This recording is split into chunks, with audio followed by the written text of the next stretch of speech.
E se você tá chegando nesse vídeo, você já sabe o assunto. Porque eu esqueci o tema de novo. Puxa um na memória aí. Mas será que vai dar acesso? Se você for criativo. Ok, mas tem que ser um tema legal, né? Um tema aleatório, só que seja legal.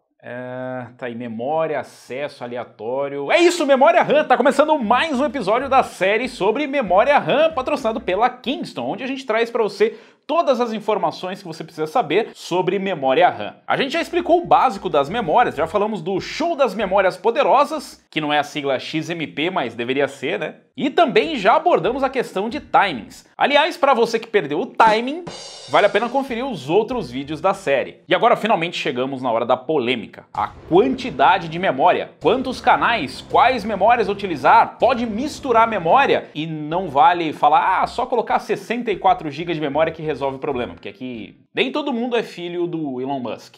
Exceto o filho do Elon Musk, que com certeza está assistindo. Bom, existe uma quantidade legal de memória para cada PC, mas antes nós precisamos falar de canais. Começando pelo melhor canal de hardware do Brasil, que é o Loki Gamer, claro. A gente tá falando de memória, né? Agora, quando o assunto é canais de memória, aí sim, esse assunto gera muita dúvida. O que é single channel, dual channel, quad channel? Para explicar, vamos para um exemplo bem ilustrativo. Imagine uma pequena vila de 100 habitantes cujo nome é Vila CPU. Esse vilarejo está conectado à via de acesso principal por uma estradinha de mão única, conhecido como via banda de memória. Nos primeiros anos, a estrada atendia bem a população, afinal, meia dúzia de galinhas e uma roça comunitária garantiu o sustento de todos, e só uma vez ou outra vinha alguma coisa de fora. Com o passar dos anos, a vila cresceu, novas demandas surgiram e a pequena roça já não dava conta. Com isso, mais pessoas começaram a usar a estradinha, o que logo tornou a nossa via insuficiente. A vila agora tem 5.000 habitantes, mas eles vão passar fome por conta da demora na entrega dos alimentos.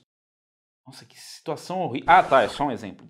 Esquece. Não, né? Então asfaltaram a estrada, o que elevou o padrão da via. Com isso, o tráfego fluiu melhor e a boa e velha banda de memória voltou a atender a população. É mais ou menos a mesma coisa com a memória, exceto a parte do vilarejo e das pessoas e de passar fome e tudo mais. Lembra do SDRAM, DDR, DDR2? Então, é assim, a modernização deixa as coisas mais eficientes. Mas voltando para a vila, o detalhe é que as pessoas se reproduzem e logo a população chegou nos 10.000 habitantes e voltamos ao mesmo problema de antes. Elevar o padrão da via é sempre uma boa ideia, mas mesmo com o asfalto de primeira e sem limite de velocidade, o engarrafamento continuaria ali. Qual a solução então? Aumentar o número de pistas ou canais da nossa via. Basicamente, com o aumento das duas faixas, a gente pode dobrar a banda de memória, certo? Pois é, agora o dobro de veículos pode transitar ali e desafoga a nossa vila CPU. Pelo menos até o número de habitantes novamente crescer e houver a necessidade de mais ampliações, além de melhorar o padrão da via. Traduzindo, com mais núcleos de CPUs ou recursos como GPU integrada, é necessário uma largura de banda maior para conseguir sustentar o desempenho. Por exemplo, uma memória DDR4 3200 em single channel tem uma taxa de transferência de 25,6 GB por segundo. Com dual channel, esse valor sobe para 51,2 GB por segundo e no quad channel salta para incríveis 102,4 GB por segundo. Então é só socar mais canais de memória que tá tudo certo. Constrói logo uma pista com 10 vias que tá resolvido o problema. O problema é, para aumentar o número de canais, a placa-mãe precisa de vários slots, a CPU de mais controladoras de memória, o que pode aumentar o tamanho do processador e a quantidade de pinos. E ainda precisa de mais pentes de memória. E o pior, tudo isso custa mais caro. Legal, agora cadê os números? Falar é fácil, quero ver rodar Crysis com APU. Então se liga nos testes de canais de memórias que fizemos com o Ryzen 3 4350G e a sua GPU a Vega 6. Até porque a placa de vídeo tá cara e a vantagem do Dual Channel é mais perceptível com o vídeo integrado. E mais, tomando por base uma pesquisa do Instituto Loki de Pesquisas Fritacionais, a gente fez os testes numa configuração com um pente de 8 GB e outro de 4 GB, o conhecido Flex Mode, que em tese permite que a gente faça uma combinação com pentes de diferentes capacidades e diferentes clocks ativados em Dual Channel, com apenas um pequeno impacto na largura de banda de memória. As memórias rodaram em 3.200 MHz XMP padrão em todos os testes. Assim fica mais justo o comparativo para entendermos os ganhos. O primeiro benchmark é o teste de banda do AIDA. Falando assim parece que vai entrar uma banda com o nome AIDA tocando. Mas não é isso, é banda de memória com o programa AIDA. Conhece o AIDA? AIDA é aquele que não deixar o like, hein? Esse é um teste teórico e aqui os números quase dobram do single para o dual channel. A diferença entre as configurações de 2 pentes de 4 GB e 2 pentes de 8 GB é quase nula, ou seja, a capacidade da memória pouco importa aqui. O Flex Mode fica um pouco abaixo do dual channel real oficial, mas ele é muito melhor do que a configuração single channel. Mas assim tá fácil, teste teórico, E na prática, eu quero ver o desempenho monstro. Para simular o uso real da máquina, nós rodamos Crysis com luzes RGB. Tá bom, na real a gente só usou mais um benchmark, que é o PCMark 10 no perfil Express, que a gente chama de PCMarcos Rapidex. Ele tem testes de uso do pacote Office, navegação na internet, videochamada e outros, que vida real é trabalho, não tem essa de joguinho não. E no final nós temos uma pontuação.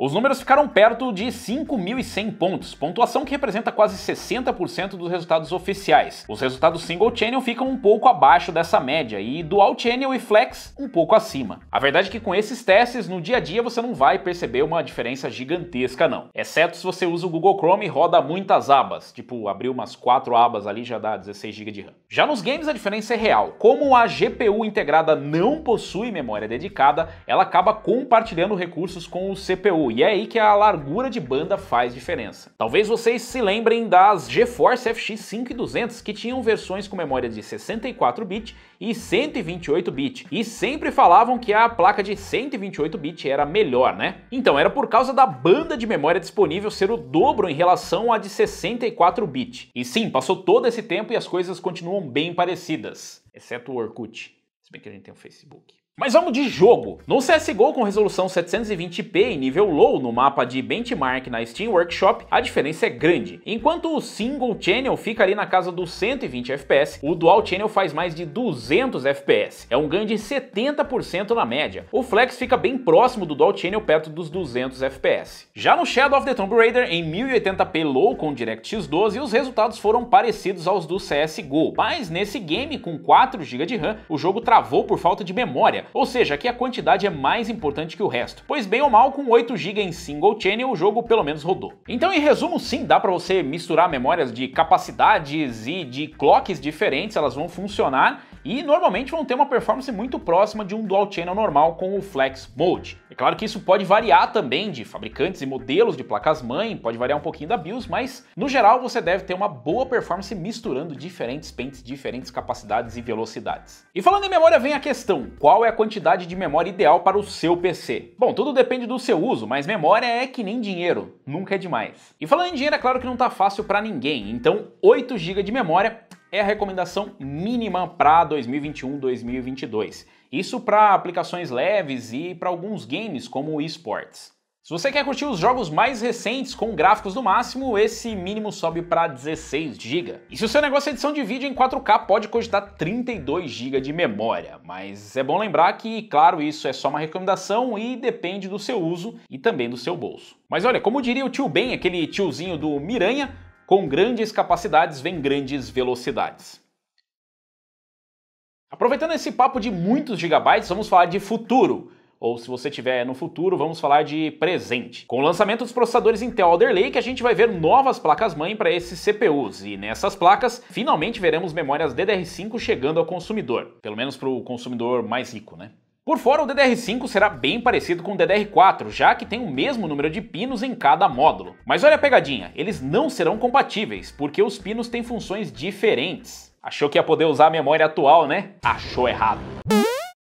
Outra coisa que muda é a tensão de operação, que cai de 1,2 V para 1,1 V. O DDR5 também vai aumentar a densidade de memória em cada módulo. No DDR4, cada pente tem um máximo de 32 GB, já no DDR5 o máximo sobe para 128 GB. É tipo um SSD em cada slot, só que com uma velocidade absurda e com um preço absurdamente compatível. Falando nisso, as fabricantes estão anunciando módulos a partir de 4.800 MHz, mas a previsão para o futuro é que nós tenhamos módulos de até 8.400 MHz. Com isso, as larguras de banda sobem para 38,4 gigabits por segundo nas memórias de 4,8 GHz e poderão chegar aos 67,2 gigabits por segundo em memórias de 8,4 GHz. simplesmente insano. Essas memórias trabalhando em Dual Channel devem voar com gráficos integrados. Uma pena que nós tenhamos que esperar um bom tempo, afinal, dessa vez a Intel saiu na frente e traz o DDR5 antes da AMD, que ainda não trouxe uma previsão para os seus processadores com gráficos integrados, que deve se beneficiar bastante